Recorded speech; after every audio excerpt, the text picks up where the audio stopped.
Welcome to the DTNS pregame. I'm Tom Merritt, alongside Scott Johnson, Roger Chang, giving you the lowdown on what we'll be talking about in the Daily Tech News Show. Then we will do the Daily Tech News Show, talk about the things that we'll talk about in the Daily Tech News Show, and following that, we will have the post show wherein we will review and talk about the things that we talked about in the Daily Tech News Show. This is just you practicing for FSL. That's what this is. I like it. Yeah, it's exercising that FSL muscle. I like it. By the way, patrons of FSL Tonight at patreon.com/FSL Tonight have a chance to get a sneak preview of the preview episode of the 2016 season. Dude. It's up there on the Patreon already. Because the Arkham Angels are looking good. And the Los Angeles Guardians of the Galaxy moved to Xandar. Whoa. Look at that. What does that mean for fans?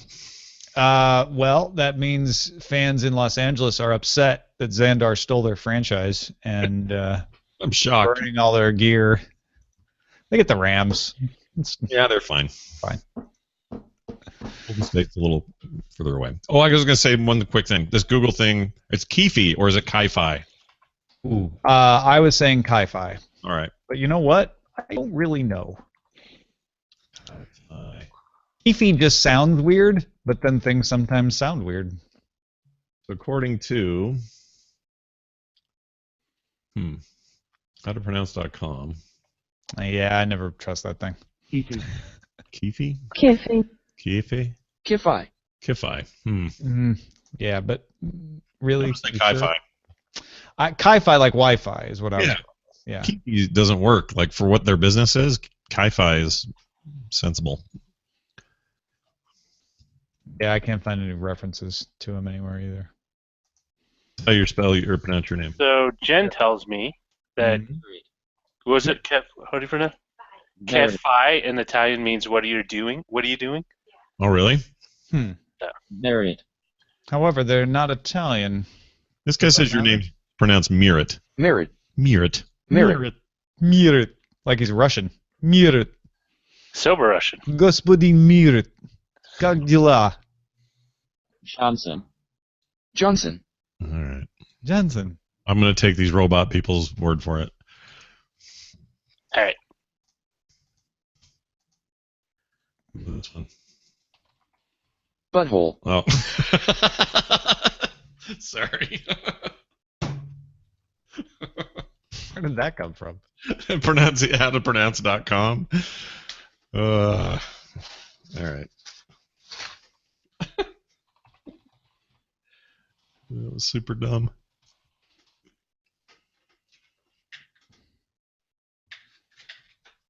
All right, you guys ready? Yep. Let's do this.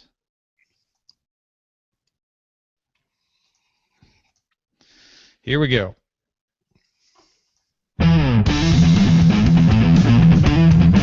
This is the Daily Tech News for Thursday, July 13th, 2016. I'm Tom Merritt. Joining me today, Mr. Scott Johnson, Chief Frog Pants Studios. Is that are you CFO? I'm I'm normally amphibious. I prefer water over land. If you ask me what kind of beer I like, I say Bud. All those things. If I things. lick your back, I get high. Yeah, big time you get high. Scott, of course, always here on Wednesdays, host of the morning stream, of which I am also appear on Wednesdays, and the Instance podcast, all of that sort of thing. Today we're going to talk about the Computer Fraud and Abuse Act. I'm going to do my best to try to explain it. Yeah, I'm excited actually to have this because I don't know. Like I know this is important. I know that it feels landmarky. All these things seem really important to me.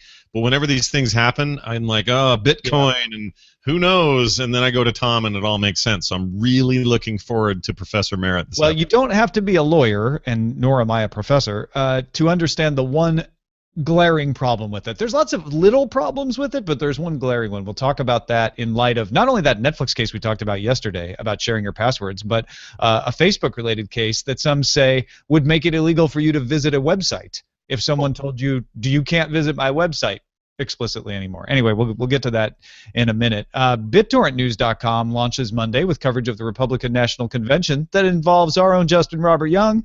The U.S. Fish and Wildlife Service is shooting vaccine-laden M&Ms from drones at prairie dogs to protect them and the ferrets who eat them from the sylvatic plague. And here are some more top stories.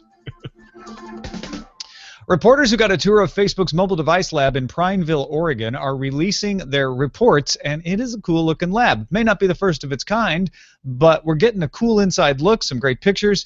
Here's what's going on. The lab occupies 60 racks in Facebook's Prineville data center. So a rack is like a big shelf for those who don't know data centers. Each rack holds 32 phones, and they aim to bring that up to 64 phones per rack eventually. And each rack has its own dedicated Wi-Fi signal and an EMI enclosure to shut out Wi-Fi signals from other racks and anywhere else.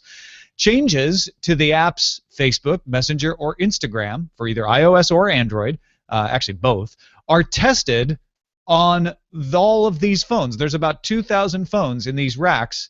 They test them for performance and battery life. Various models run all the operating system versions, starting with Android KitKat and iOS 7, all the way up to the present versions. Each phone reboots after the test to give it a clean slate.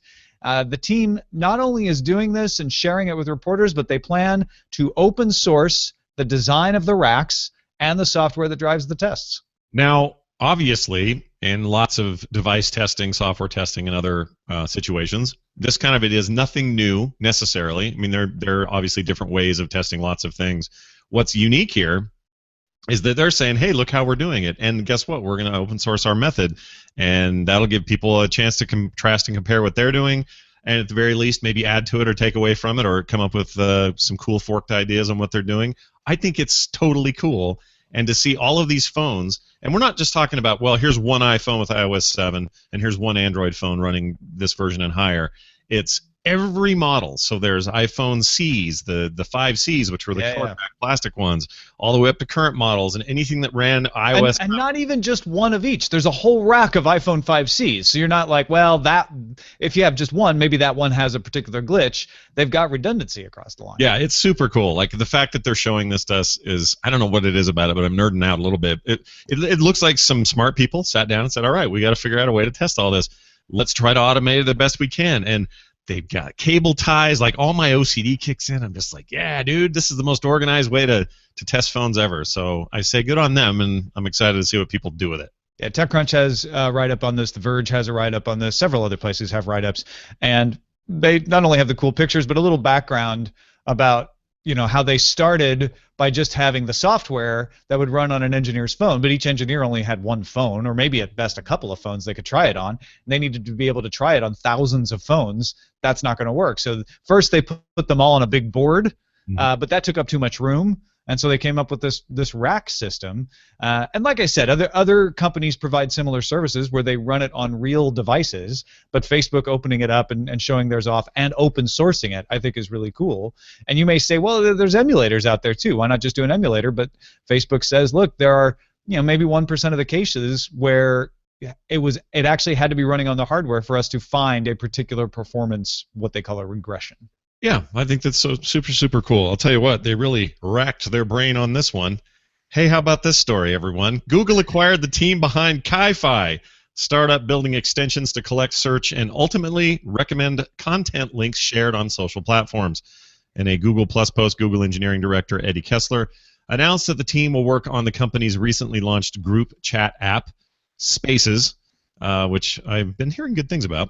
Ki-Fi's existing app will remain online for a few weeks and will be available for data exports for several weeks beyond that. Terms of the acquisition were not disclosed, but yeah, Google investing in the future of messaging. Well, not just that, but investing in an app that I think a lot of people assumed was just going to die. Google has this reputation for putting things out there, and if they don't catch on, just abandoning them and killing them eventually, or even killing them slowly.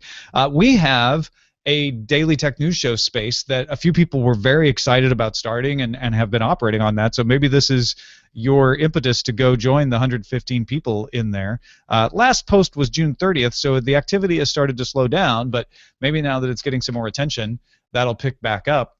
I think it's interesting that what they're doing seems to be looking at an app and saying, okay, if it's not catching on, maybe it's because we're not doing it right, or maybe there's a feature that we're lacking that would help it take off. Let's go and acquire that and see if we can do it rather than just ditching it. Yeah. Plus, I like the name Ki-Fi, if I'm being honest.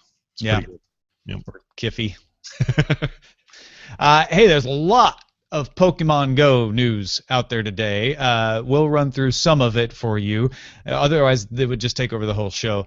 The game launched in its 4th country on Wednesday, Germany. Many players, however, are spoofing locations and sideloading it. In fact, Eileen, my wife, said, I swear I've got a friend in Europe that's doing this, and she wasn't in Germany, and it was before it launched in Germany anyway. It's like, man, she probably spoofed her IP address or sideloaded it or something. In fact, so many people are doing it in South Korea that it's causing them to have to travel to the border town of Sokcho, because in South Korea, Google Maps is restricted.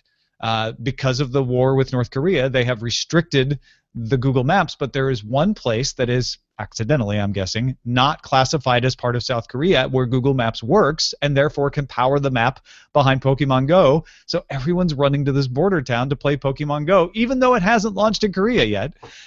We got more numbers out. Sensor Tower estimates the game gets 33 minutes of average daily use. That's better than Facebook or Snapchat.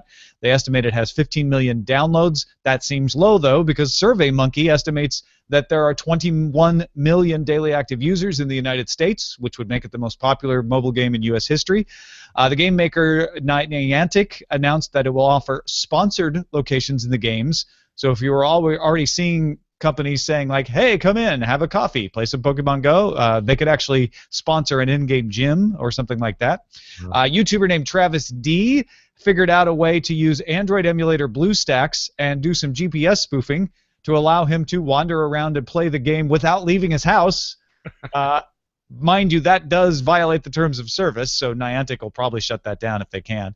And U.S. Senator Al Franken sent a letter to Niantic expressing concern over the amount of information being collected from users in wake of the overextension of permissions with Google, which they did fix yesterday. Senator Franken is asking, why are you collecting data? How is it used, and what control do users have over it? Is it opt-in? Is it opt-out? And can they remove it? Well, we had a quantifiable amount of data we know that they were getting from people because of what they referred to as an error. And I know you guys talked about this yesterday, but this full access to your Google account, which is a thing Google lets companies ask you to get. They just weren't letting us approve it. They claim it was a mistake, but we know during that mistake what that level of access means. So I don't know if somebody could just tell Franken that, or that's the question, right? Because Niantic says, well, we didn't use any of that access. All we wanted was your user ID and your email address. That's it. And yet, Senator Franken says, well, that's fine. Why don't you tell us, Senator, on the record that that's true in a subpoenaable form that could be used in a court of law? And that is different than you and I asking them for a press statement about it.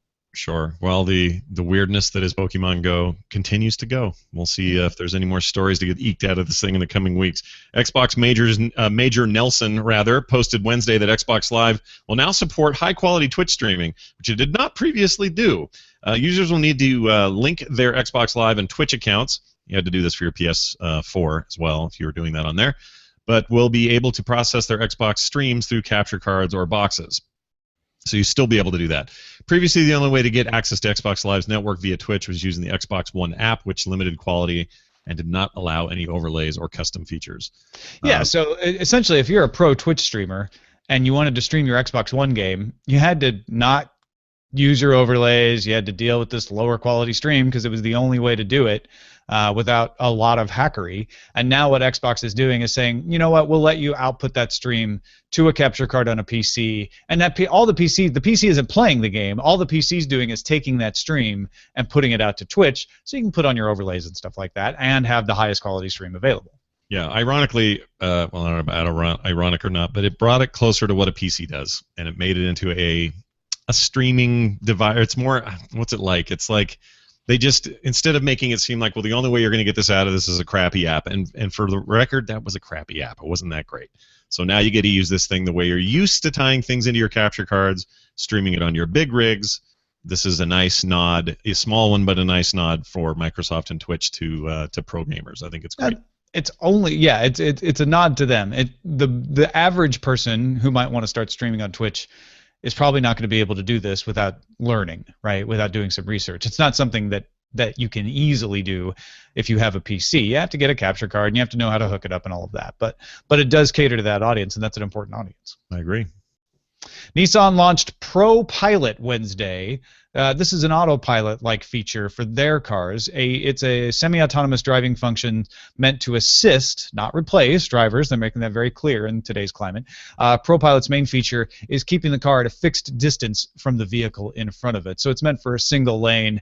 You're supposed to keep your hands on the wheel, but you wouldn't have to keep braking and accelerating.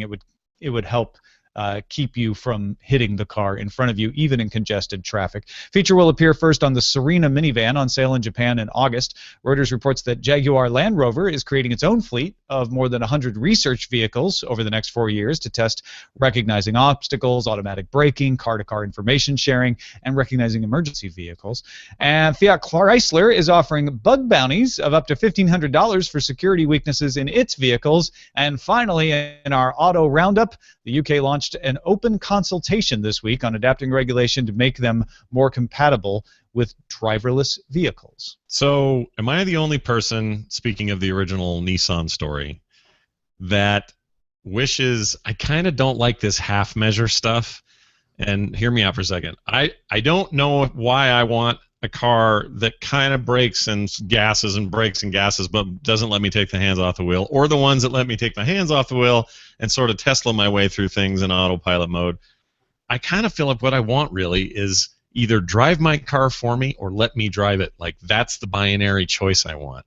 Am I the only person anymore that thinks that? It's perfectly reasonable for you to think that, but remember, it's a psychological thing. You're reacting to the fact that, you know what, this seems like a hassle because somebody crashed and died, and I don't want to risk that. Let me just be in control of the car.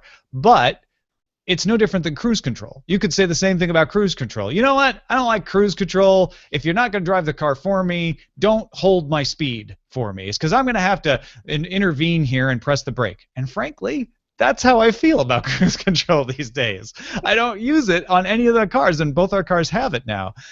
So it's not unreasonable, but it also doesn't mean they shouldn't be making these things available, because lots of people use cruise control. Lots of people like to have collision avoidance, which will kick in and help avoid a collision or keep you in your lane. There's lane change assistance, things like that. So this is just advancing those. And I think for those of you, it sounds like it's both of us, who are like, it might be more trouble than it's worth to have to deal with that. Yeah. You can turn it off. You don't have to use it. That's true. I just want it to drive for me. I'm ready, man. I'm not chicken. Let's do this. Let's just have driving cars that take me where I want to go. Finally, Google announced new small business plans for its Google Fiber customers. I'm very much hoping when it comes to Salt Lake I qualify for this. This is 100 megabits costs of $70 a month, 250 costs $100 a month, and gigabit service, or gigabyte service rather, costs $250 a month. I'm paying $200 now for pretty okay internet, but I would gladly bump it up $50 for this. Each account can support up to 13 static IP addresses. The new offerings come along with the launch of Google Fiber in Charlotte, North Carolina. Google Fiber also operates in Kansas City, Provo, Utah, which is unfortunately south of me, Austin, and Nashville, where businesses have until the 31st of this month, that being July, to sign up. By the way, discount. Citizens of Provo, Scott means it's unfortunate that he doesn't live in Provo and that it is in fact south of where he is. Not unfortunate that Provo exists. Yeah, no. You're a fine city. You're great. I love visiting you. You're wonderful. You're right up on those mountains. Unfortunately, Provo's there. Yeah, you guys are great. No, it's unfortunate, right, because it's coming to Salt Lake, but it's not there yet. If you're thinking as a consumer, wow, those sound expensive, that is not what Google Fiber costs for a consumer, but you get those IP addresses, you get a business service level agreement, which is what I, as someone who relies on the internet for my business, am always wanting. I want to make sure that you're never going to put a data cap on me, and that I have priority when I call in with a support request because I'm a business account. That's what you pay for there. So it is a little more expensive, but it is the news here is that Google is offering these small business accounts. Yeah, and they're not that bad of a price. A lot of people are paying for this just for home service for a business account. Yeah, absolutely. Yeah, which comes with certain, not guarantees, but certain, there's implications that you're going to be better taken care of than just some schmo watching Netflix on the weekend. I'll be honest. I experienced that with Comcast. When I had a Comcast business account, I definitely got service that I knew I didn't because I had been a consumer account before that. With Verizon, I only ever called them twice. One time I got top service because it was business. One time I didn't, and I had to complain on Twitter, and then a very nice person in the audience helped fix my problem. Frontier, I want to say I didn't get better service because I was business, but the fact that they actually fixed it at all, or even called me back, has to do with the fact that I was a business account. The people on consumer accounts with Frontier, I was hearing, weren't hearing back at all. So kind of jury's out on Frontier because that was an entirely different transition-based environment that I was involved in. Well, it's the wild frontier, Tom. Yeah. Thanks to all those who participate in our subreddit. You can submit stories and vote on them at dailytechnewsshow.com. We got loads of people in there helping us out each and every day, like Jason Phil, PC Guy 88, The Corley, Loki Robert, Pork Chop D Clown, and more. SP Sheridan's in there today. Go submit, vote, dailytechnewsshow.com. That's a look at the top stories. But one of these was submitted. It was actually our top, well, I think the vaccine drone that was helping out the ferrets and the prairie dogs might have been. Yeah, listen, yeah. anytime this was a close number 2. The Ninth Circuit Court of Appeals in the United States, same court that we were talking about yesterday with that with that password sharing case, returned a case between Facebook and Power Ventures to the district court and said you need to adjust the $3 million awarded to Facebook. Now here's what was happening. Power Ventures was asking its customers to use a little bit of their software to send emails to other customers through Facebook.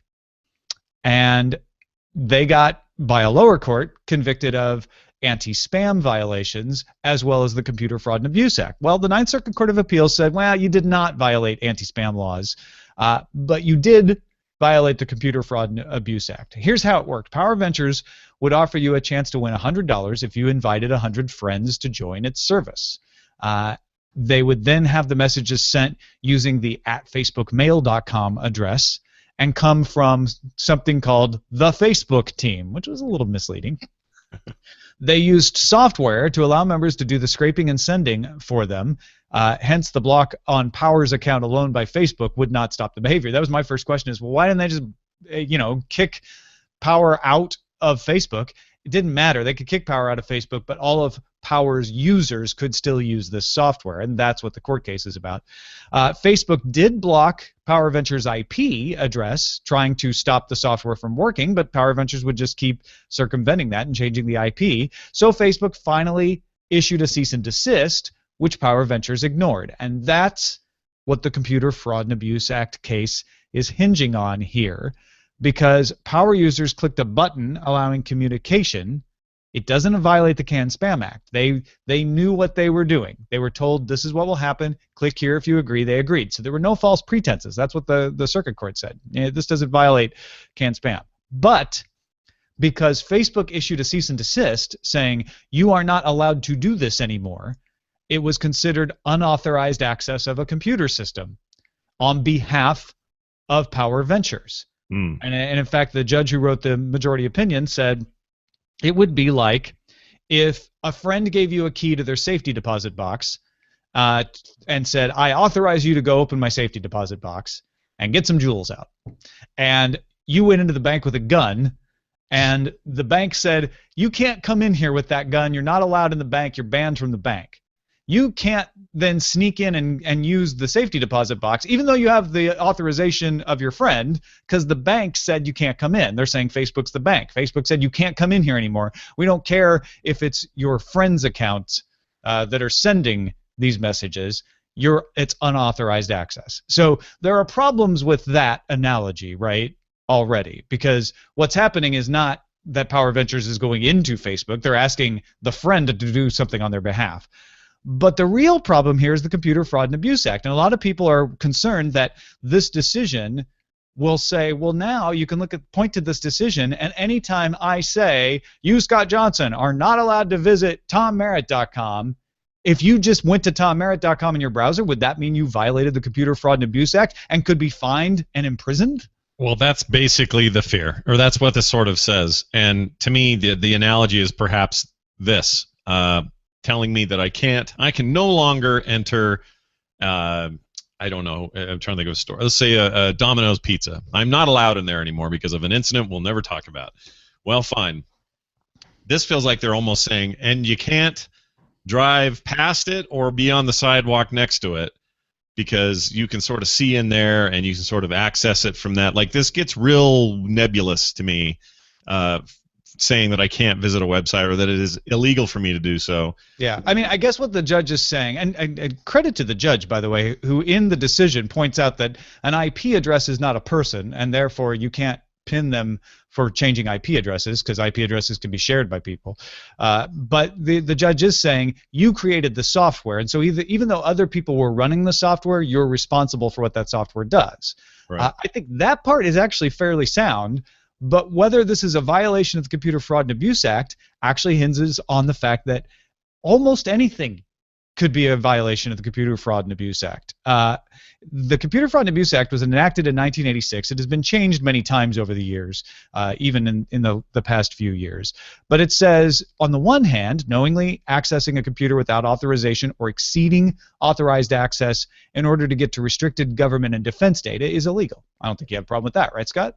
I don't have any problem with that. That makes sense to me. You are not allowed to, quote, intentionally access a computer without authorization or exceed authorized access to get financial information. You're okay with that, right? I think I'm okay with that, yeah. Yeah. Or to do that same thing, to access a computer without authorization, to get to a department or agency of the United States. Maybe not something military, maybe not something classified, but I just want to sneak into the Department of Energy. You're probably okay with that being against totally. That seems like a stone too far to throw. How about this last one? We just got one last one here. You're not allowed to intentionally access a computer without authorization or exceed access to get information from any protected computer. Okay, now that's different because here's an example. Yeah. Was me letting Nicholas at age 12 have a Facebook account even though he's supposed to be 13, which means he didn't have true authorization. He had my authorization, but he didn't have true authorization from Facebook to say that he was 13 and get in there and start his own account. Did he break the Fraud and Abuse Act? Well, the question is Facebook a protected computer? So let's look at the definition of that in the Act. Right. It defines a protected computer in terms of financial or government. If it's a financial system or a government system, that's considered a protected computer. Well, you're fine there. Facebook is not a financial institution, nor is it a government yet. But here's the other definition of a protected computer: any computer used in or affecting interstate or foreign commerce or communication. Can Facebook be used for interstate communication? Yes. Well, then you're in violation of the Computer Fraud and Abuse Act. So let me boil it down for everybody again. If you access a computer without authorization that can be used for communication across state lines, you are violating the Computer Fraud and Abuse Act. Wow. Yes. And here's the thing. You're like, well, you shouldn't have unauthorized access.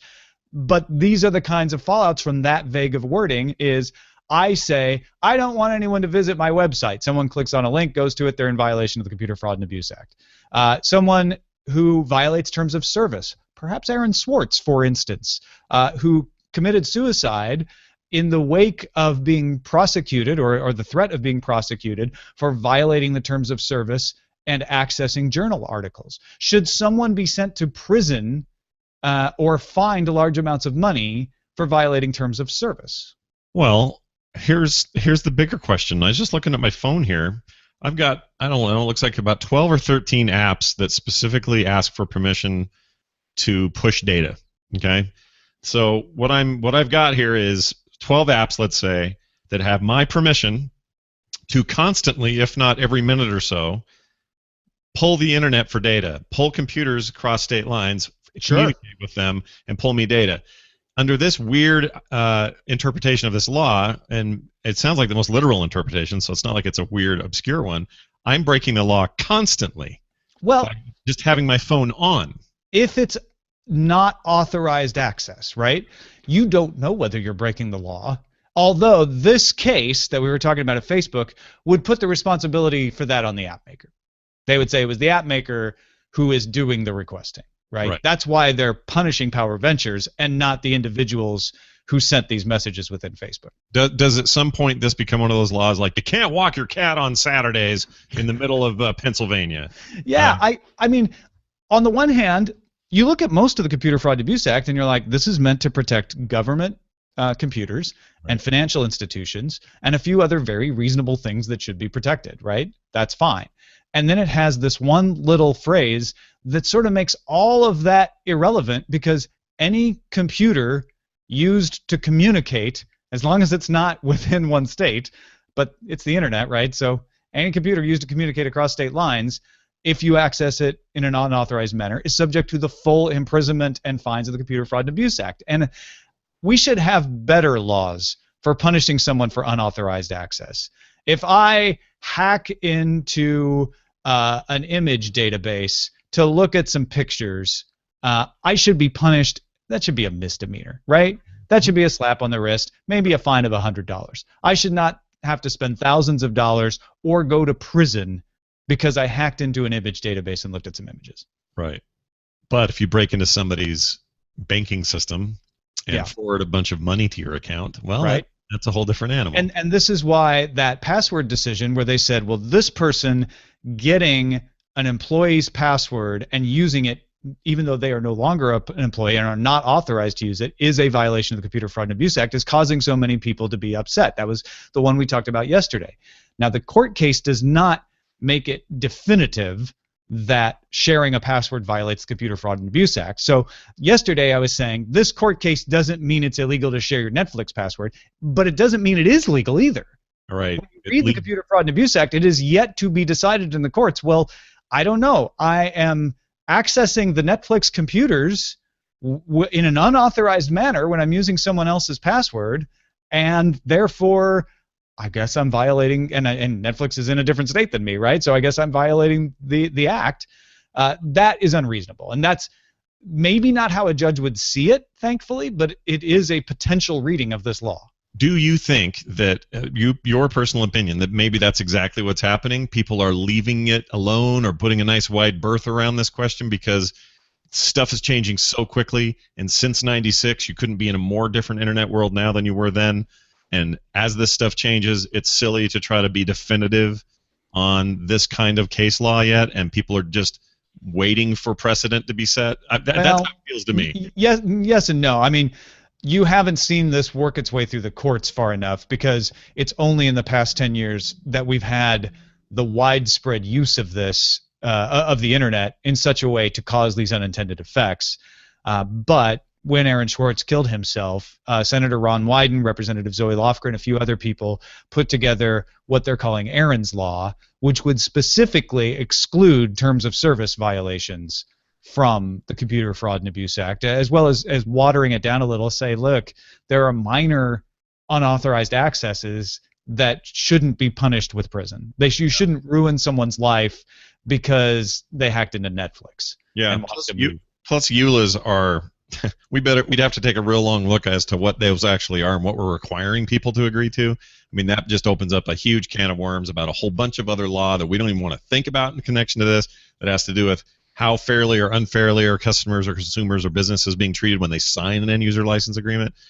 Those things are nightmares, and they would have to simplify that, but then simplifying that means they're not as protected or whatever. So, yeah, that just gets more complicated. I'm really, really curious. I wish I could go 10 years in the future and just look back and go, wow, look at that landmark thing that happened, because I feel like a lot of this stuff is just floating around ready to be tied down finally. Well, and every time it comes up in court and someone says, well, yes, that is a violation, you'll see all of these articles pop up, some a little bit reactionary, but some, like the one in the Washington Post today by a well-reasoned legal expert, saying, you know what, this is a bad precedent. This may not do the harm here, but it is another step towards the road of harm being done. And even if you say, well, no one's going to prosecute a kid for borrowing a password and getting into Netflix, that's not how good laws should work. Good laws shouldn't work by saying, well, no one's going to enforce that law. Good laws should make it very easy so that no one has to think whether they should or not, that it's clear. Or at least as clear as possible. I know the law doesn't work that way all the time. Right, but it's Supreme Court bait in a way. I've just watched a couple of documentaries about very similar things where if you leave something weird on the books and you don't define it and you don't lock it down and you don't revisit it, it bites you in the butt legally. Yeah, you're out walking your cat on Saturday and suddenly you're in jail. Yep, I got to be careful about that too. I know, right? Yeah. I don't know why your cat needs to walk, but you should have the right to do it. Got to catch them all, Tom. Got to catch them all. You don't use a cat to catch Pokemon. You may want to look into that. Anyway, look, this is not something that is settled, and there are good reasons to have the Computer Fraud and Abuse Act. There are some modifications being suggested by the president which would loosen it, and maybe you're in favor of those, maybe you're not. But I'm curious what you guys think about this, what the path forward should be. And, of course, if we have any lawyers in the audience who can clarify anything, by all means, feedback at dailytechnewsshow.com. Let's get to our pick of the day. Marlon, the guy from Trinidad, has it. Google's Expeditions Cardboard app. The app was featured in Google I/O last year and targeted at schools, but it has now been made available for everyone. Marlon says, I tested this app with my nieces and absolutely love it. The way it works is it allows one person to act as a guide to lead groups of explorers through collections of 360-degree and 3D images while pointing out interesting sights along the way. If the guide points to a point of interest on their device, the explorers see an arrow on their device that tells them where to turn to see it. I love this. I think this is awesome. In a week where everyone's talking about AR finally coming to fruition in a way that matters, and everyone talking about why VR is the next great thing, here is yet another example of a cool application of this. I think this is awesome. I want to go on this tour. I want to see this stuff. Send your picks to us, folks. Feedback at dailytechnewsshow.com, and you can find more picks at dailytechnewsshow.com/picks. Got lots of emails, unsurprisingly, about Pokemon Go. We'll choose a selection here. Steve Bolin from Great Pokeweather, St. Paul, Minnesota, says, I'm already losing interest in the game because so many players are paying to win. They're buying lures, they're buying incense and lucky eggs, and that jumps some players way ahead of the rest, and they then dominate the gyms. I'm a huge Ingress fan, and this isn't a problem in that game where team players are required to get good gear, so players with money can't just bypass the game mechanics. He's not wrong. He's absolutely right. This is something games need to take into account when you're building a free-to-play game. Some games do it very well. Some games are terrible. I'd put this in the middle somewhere.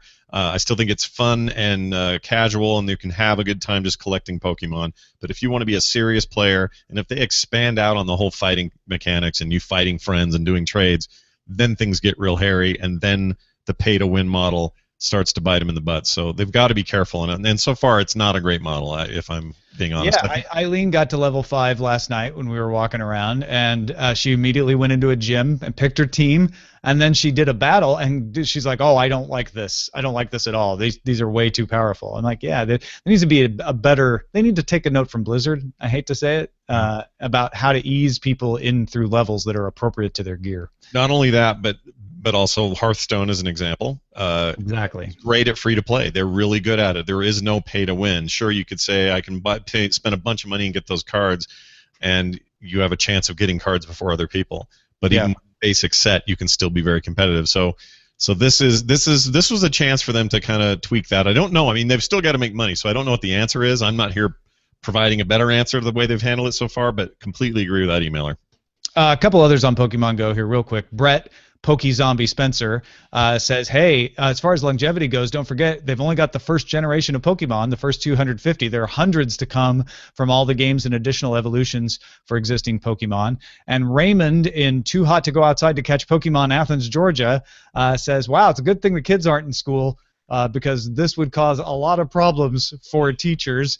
He says Pokemon cards are already forbidden at a lot of schools, and I bet school administrators are already emailing each other about this.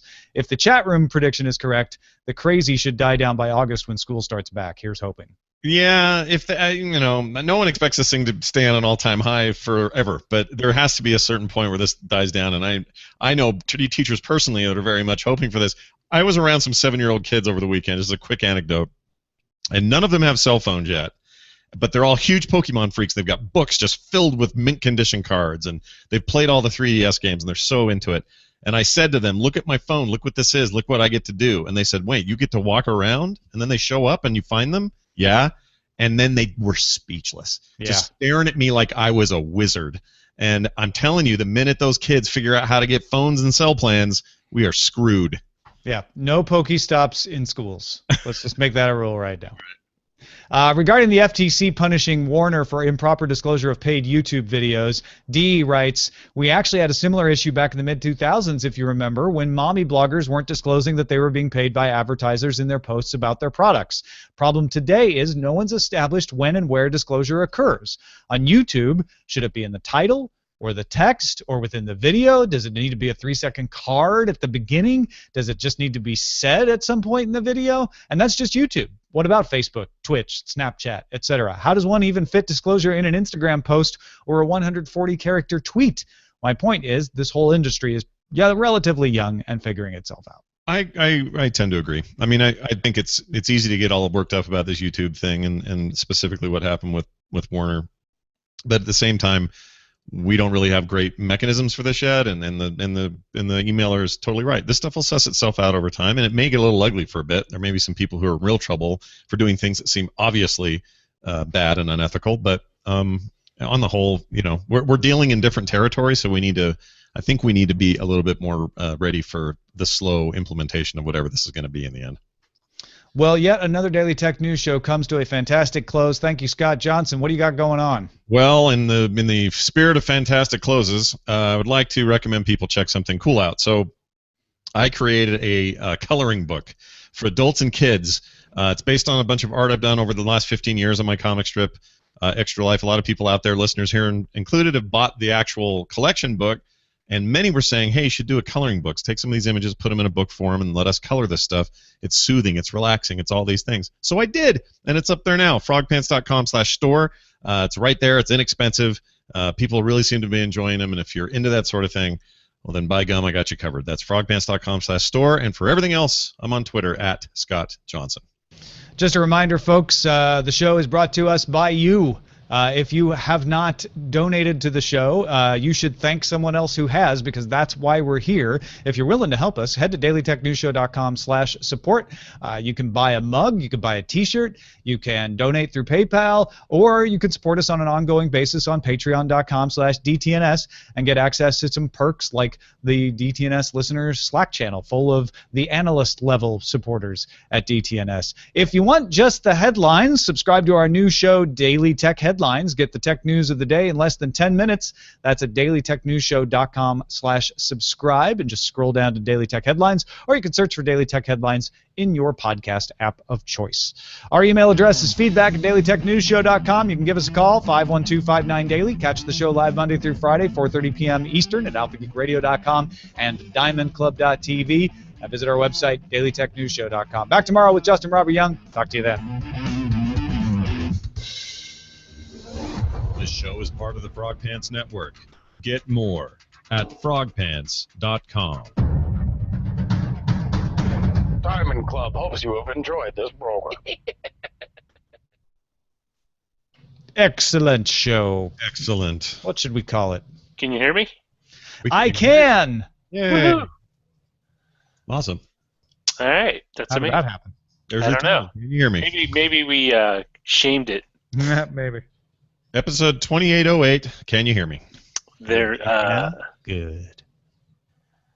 Well, the top one is the Computer Fraud and Abusive Act. Abusive. Okay. Get it. Yeah. The entire internet violates the Computer Fraud and Abuse Act.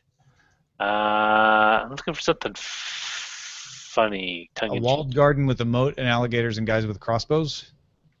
Yeah, but what does that say? I'm not sure what that's referring to. Me neither. Yeah. It sounds exciting, though. It's great, yeah. Yeah. Now that's what you call a... Yeah, okay. Cruise can't roll. Pokemon keeps going. Bug fix required for the Computer Fraud and Abuse Act. Don't just make it so it's don't vote for hey Facebook nice rack. Don't do that one. Phone rack. Phone rack. Phone rack. Face rack. We need better laws. Bull disclosure. We need more informed voters. That's what we need. The Computer Broad and Abusive Act. Another take on from Dark Redeemer. Poke is that Poke exit. I don't know if we're there. Let's hold on to that's a good one. I see you. Let's hold on to that one until we have the story of people no longer playing. I think that is good. Poke exit. Babe, I like Striking Rich's baby, you can drive my car. Get it? That's what it. I do. Gotta cash them all. That's not bad. Yeah. Nothing really grabbing me by my non-existent lapels. Well, get some lapels, and I'm gonna go for the computer broad. An abusive act. Better than fraud. Fraud. Because the fraud and abusive act, you almost can scan it and not realize that you've changed it. I voted for Zoe Brings Bacon's Facebook isn't a government yet because Tom said that and it made me laugh in the show and it made me laugh now. So I like that. All right. Should we do that one? I just voted for the broad and abusive act. All right. All right. That's fine. You can vote for more than one. I'll vote for Bacon's. A vote for Bacon is a vote for your future. A bacon in every pan. Captain Jack, it's unfortunate Provo exists. Well, it was just one of those unfortunate phrasings where I'm like, I know exactly what he means. Yeah. But Provo? I thought you meant provolone. I don't want Provo in my stuff. Look, Scott's very pro-vo. I'm very He's pro. not anti-vo. So what's the deal with Provo? Is it just great? It's a great city. It's a big college town. It's beautiful. Oh, I see. College. Wait, which college? No, there's nothing wrong with Provo. It's only that it has Google Fiber already, and the rest of Salt Lake City area does not. Yeah, the rest of the valley doesn't. Which college is in Provo? UIU, Brigham Young University. Well, another one, UNV or University of Utah Valley University. So there's now another one there. But yeah. I always thought BYU was in Salt Lake. I'm sorry. No, that's U of U, University of Utah. But Provo is close to Salt Lake. It is. Right? It's like 20, 30 minutes. Boulder is to Denver, kind of? Yeah, kind of like that. All right. It's one of the big three. There's Ogden, Salt Lake, and Provo. Ogden's is a shithole. Salt Lake's awesome, and Provo's very clean and nice. So just to be clear, Scott not saying something nice about Ogden. he meant to insult Ogden. That people who live in Ogden, they know. Well. Ogdenville was featured in The Simpsons. It was one of the towns with the monorail. Yep. Or North Haberbrook. Yep. I love that episode. It's a good memory on that. Monorail, because it had song. Yep. It's a mnemonic. Monorail. The spoon fell off my pudding can. Oh, let me help you with that. My good man, right? Yeah. So, is there a chance to track could bend? Not on your life, my Hindu friend. You know, a town with money is a lot like a mule with a spinning wheel. No one knows how he got it, and darn if he knows how to use it. Man, you had a lock on the memories of that episode. That's really good. No kidding. The other one was the Planet of the Apes. It's like the movie, no, the musical. Or no, the planet or the apes. It's like no, the new something musical. And then they do the whole Dr. Zayas musical. Dr. Zayas. Yeah, it was great. You know, it's funny because the original like maybe 3 or 4 seasons were super subversive. And then they kind of fell into complacency, and then they picked up again, and then went back down. It's hard. I'm amazed that Fox still finds it worth funding. It's because it's, you know what? I don't even think it's just pure eyeball share. I think it's all the revenue from after sales, like either DVDs or like on demand, but also merchandising, right? Don't they own the merchandising rights to all that? Sure, but at some point even that would have to decline, you would think. Like if the show wasn't very good and no one watched it, people would stop buying the merchandise too. And it would go away. The show's going fine. It's still in top 10 every week. It's like it ain't going anywhere. Just remember, it came out at a time where people saying primetime cartoons for adults. Yeah. No, I remember watching it on the Tracy Ullman show. Yeah, those weird little shorts they did. Yeah. Were great. I was still in high school. I was in junior high. Yeah. There are people who've lived their whole lives with The Simpsons on TV. People who are 40 years old. I don't no, actually that's not true. Because they would have, for their entire lives, they would have had to been born 86, 87. Yeah. Yeah. But when does it become the longest running television show? It is the longest running Is television. it? It is? Yeah. I thought there was still a soap opera that had it beat. It might be a soap. You know what? Maybe. So I think it beat everything, including it beat Gunsmoke a couple years ago. Right. I remember that. So it became the longest running primetime at that point. And then I thought there was still a soap opera. Oh, you're thinking of. Days of Our Lives, or Yeah, but according to the quick. Oh, that's prime time. I'm gonna look it up real quick. We got to notice how we all feverishly try to find this information. So here's your primetime list. This is pretty good. Simpsons, 27 years. Sure. Oh, 27. Good to know. 27. Gunsmoke, 20. Law and Order, 20. And South Park was a 19. Or Wow. is it 19? Tonight Show Faces, 50. The Open Mind, dramatic series of any genre. Guiding Light was Which is no longer on, right? Yeah. Right, but it How long started did in it the 50s or something, right? Super old. All the rest are basically sports or news shows, like As the World Turns at 54. And it's still on as the world turns? No, 2010 it ended. Oh, okay. Dang. Boy, that must have been a bummer. That's a long time. The number one, at least in the United States, is Meet the Press, followed by the CBS Evening News, Okay. and then Music and the Spoken Word syndicated. What? Really? Hallmark Hall of Fame. That doesn't count. That's more of an anthology. We'll just throw stuff in. Today Show, the ABC World News Tonight, The Tonight Show at 62 years, Face the Nation 62, and It Is Written. First religious program. Okay, that's why I've never seen it. I watched Joel Osteen myself. Of course you do. It's great.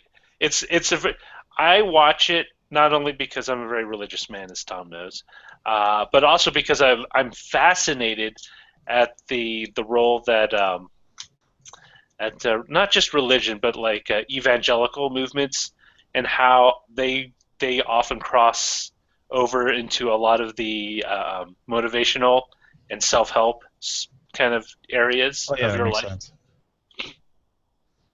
I mean, you sprinkle in God, Jesus, and belief, but a lot of the stuff, if you strip out like those words, it sounds suspiciously like a motivational seminar.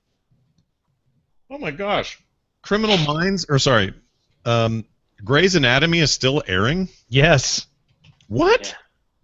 I had no idea. Eileen stopped watching it a few years ago, but it's still on. I think my wife quit right around the time Katherine Heigl took off. That feels like 20 years ago. Yeah, that was a while ago. Oh, weird. Is Law and Order still on? Special Victims Unit. It's in its 17th year. SVU is in its 17th year? Yeah. Wow. Still going. They have Law and Order UK. Oh, that started in 2009. I'm trying to. Okay. I've just been looking at the averages. The averages on scripted television is like 9 seasons is very common. I thought 7 was more common, but 9. It sounds like 9. Huh? Maybe you're right about that. But see, 7 was you need that to get syndication. 17 seasons. You know what? You're right, and they stop at 7. They don't go lower, and it is the bigger number. You're totally right. Oh, I wasn't Law and fighting Order anything. video games, double or nothing. I mean, you can get syndication with less than 7 seasons, but 7 seasons is the ideal.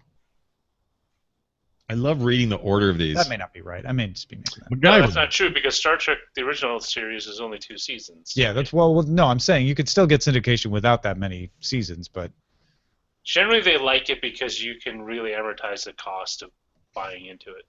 right. Like MASH. MASH used to be on like every night. Hey, I don't want to freak you out or anything, but Malcolm in the Middle with Bryan Cranston was on for more years than Breaking Bad was. Wow. For real? Yeah, Breaking Bad was 6. Breaking Bad wasn't on that long. I don't consider it a long-running show. Wow. No, and it was intentionally finished when they wanted to. It's like a different. No, it's a different time now. Yeah. Well, I remember when Lost decided to finish at the 6th season, and they were like, basically, we really only wanted 5. Yeah. We got to get that Nikki and Paolo in there. Well, and Game of Thrones is the same thing, where they're like, we have an end. We're not going to just keep making Game of Thrones and coming up with new things to throw at you. They'll have. It's not the never-ending story. But isn't it, Tom? Because you can just have another set of Thrones and new games.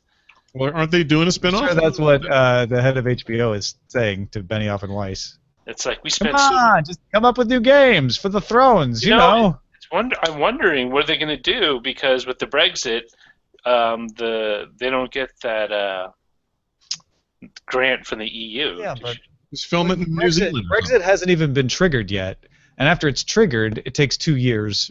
And I imagine the UK is going to go the full 2 years before it leaves. So you think they can squeeze out a couple of more seasons?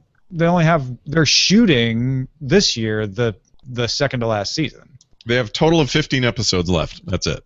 Yeah. So both the next seasons are shortened, and it's 15 total episodes. So it's really only a regular season and a half, if you think of it in the math. So there, Brexit wins. Everyone wins. Everyone wins. Also, I've heard spin-off talk, but I don't remember where I read that. Like not spin-off, but like other tales in the world of. Well, yeah, there's Dunk and Egg. That'd be kind of fun. Pot Pie. The Adventures of Pot Pie. No, Dunk and Egg stories. George R. R. Martin actually wrote stories called Dunk and Egg. Oh, I didn't know about those. Okay. I still would watch a Pot Pie. Wait, like Egg as EGG? Yeah, well, it's short for Aegon. It's about Aegon Targaryen and Duncan. I was thinking it could be a funny spin-off series called The Scrambled Adventures of Aegon. Duncan Egg, right? So but that's the other thing is they could go total prequel and have young everybody, and they won't. I don't think they do a full Aegon era prequel, but The Hot Pie Adventures. The Hot Pie Adventures. Maybe they can extend it into the 18th century. And it'll be like the age of sail and like colonizing new lands and stuff with dragons. Has anyone successfully, I know there's lots of books, Tom, but has anyone successfully translated a TV or movie a modern setting for a fantasy series that isn't Harry Potter?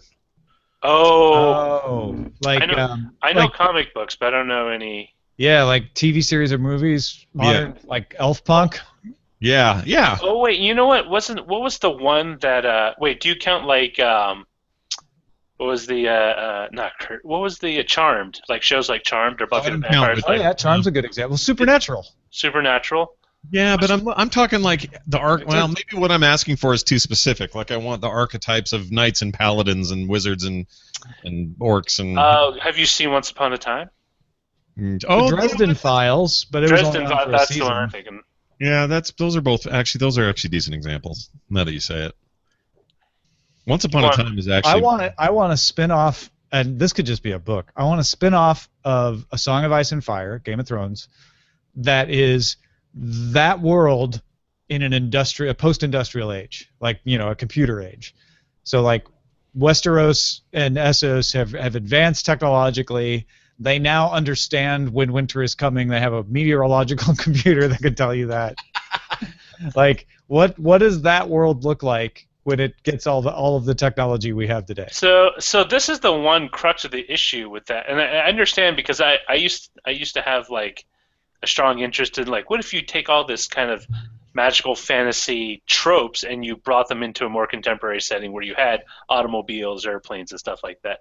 The problem is like, at what point does the science and the magic intersect where you kind of say, well, that doesn't really make sense. Well, I love the idea of, first of all, the seven kingdoms have now become nation states, and there's a United Nations of the planet, and then they now understand the White Walkers. The White Walkers are an endangered species kept on reserves north of the Wall. The Wall is now managed by the Department of Interior of Starkland. I love that idea. Starkland. We visited the White Walkers Reserve to find out how they are treated. Like a documentary exposing malhandling of the White Walkers. I like it. I like it a lot. There's actually as far as fictional universes go, the Warhammer universe, which is a lot like Warcraft, is a fantasy set thing that's horses and swords and wizards and magic, and then they have the Warhammer 40K universe, which is 40,000 years later, and it's space marines and giant armadas and ships, but orcs still exist and they've got technology, and it's they've kind of done what you're saying. They've taken this. They have, but it's a weird, like, Warhammer 40K is kind of weird because they tried to shoehorn all the stuff that made Warhammer great into like a space. We want space and lasers and missiles and stuff, but the like with the warp and then the warp, is it, what do you call it, the corrupted space marines? I forgot. I know you're you like it, but I understand what you're saying. But at some point you end up with the ideal situation. Honestly, is you end up with something like Star Wars, because that is one of the few examples where you can kind of manipulate magic, the Force, into a technological, alien, rich civilization, and it doesn't feel out of place. You kind of just did it. Yep, that's exactly it. Like, that's maybe I already have what I want. Star Wars is what I already wanted. Maybe because it feels right there. You don't have. See, the problem is trying to wedge in like modern conventions, like, well, everyone's got cell phones, and and what the key is, you're trying to do it. I think you're trying to do the trappings of modern society instead of doing the core of the society, which means better education, freer access to forms of transit. You can move jobs and stuff. I'm sure if the world of Game of Thrones is a little more less Keynesian and a little more laissez-faire in terms of their economy with everyone, I think things would change. Would probably turn out a little different. Yeah. Are you criticizing the fiscal policies of the Baratheon administration?